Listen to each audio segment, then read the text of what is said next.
Hello guys, welcome to our channel. இன்றைக்கி நம்ம என்ன விலாக் பார்க்க போகிறோம்னு பார்த்தீங்கன்னா சண்டே விலாக் தான்.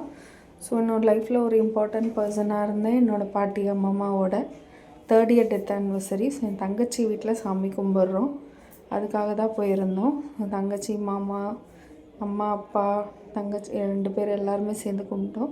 ஸோ இப்போ என்னால் முடிஞ்ச ஒரு சின்ன குக்கிங் ஹெல்ப் பண்ணேன். வடை சுடுறது, அப்பளம் பொரிக்கிறது, அந்த மாதிரி ஹெல்ப் பண்ணிவிட்டு ஸோ சாமி கும்பிட்றதுக்கான எல்லா அரேஞ்ச்மெண்ட்டும் பண்ணிட்டோம். எல்லாருக்குமே சின்ன வயசில் கண்டிப்பாக அம்மாவோ அப்பாவோட அம்மாவோ ரொம்ப பெட்டாக நம்மளை பார்த்துருப்பாங்க. ரொம்ப நல்லா நமக்கு எல்லாமே டேக் கேர் பண்ணியிருப்பாங்க. ஸோ அந்த மாதிரி ஒரு பர்சனாக தான் இருந்தாங்க எனக்குமே பாட்டின்றதை விட சின்ன வயசுலேயே எங்கள் அம்மான்னு கூப்பிட்றத பார்த்து நானுமே அம்மான்னு தான் கூப்பிட்டுட்ருந்தேன். பட் அவங்க ஒரு 3 years முன்னாடி தவறிட்டாங்க, தம்பி நான் ப்ரெக்னன்சிக்கு முன்னாடியே. ஸோ அவங்களுக்கு எல்லாமே படையல் வச்சு A to Z வச்சு சாமி கும்பிட்டோம். ஸோ உங்கள் எல்லாருக்குமே ரொம்ப இம்பார்ட்டண்ட் பர்சன் யாருன்றதை கண்டிப்பாக கமெண்ட் பாக்ஸில் மென்ஷன் பண்ணுங்கள். நான் கண்டிப்பாக ரீட் பண்ணுறேன் எல்லாமே. ஸோ சாமி இல்லாமல் பாட்டி கும்பிட்டு முடிச்சுட்டு காக்காவுக்கு சாதம் வச்சோம்.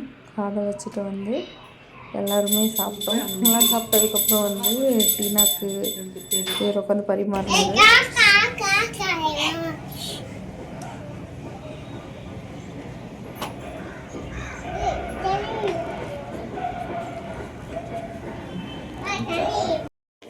சண்டே மார்னிங் ஆடி கிருத்திகை கும்பிட்டோம், மதியம் பாட்டிக்கு சாமி கும்பிட்டோம்.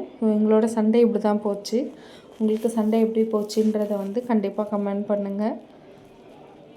வீடியோஸ் எப்படி இருந்ததோ ஏதாவது சேஞ்சஸ் வேணுனாலும் கண்டிப்பாக கமெண்ட் பண்ணுங்கள். அதுக்கப்புறம் பார்த்திங்கன்னா மாடியில் டேடியும் தம்பியும் ரொம்ப ஜாலியாக பேட் பால் விளையாடிட்டு இருந்தாங்க. ஸோ எல்லாருமே பார்த்துட்டு வீட்டுக்கு கிளம்பிட்டோம் ஈவினிங் போல். ஓகே கைஸ், உங்களை நெக்ஸ்ட் வீடியோவில் பார்க்குறேன். Take care, bye all. கண்டிப்பாக சப்ஸ்கிரைப் பண்ணுங்கள். எதாவது சேஞ்சஸ் வேணுன்னா கமெண்ட் பண்ணுங்கள், கண்டிப்பாக பண்ணுறேன். Thank you all.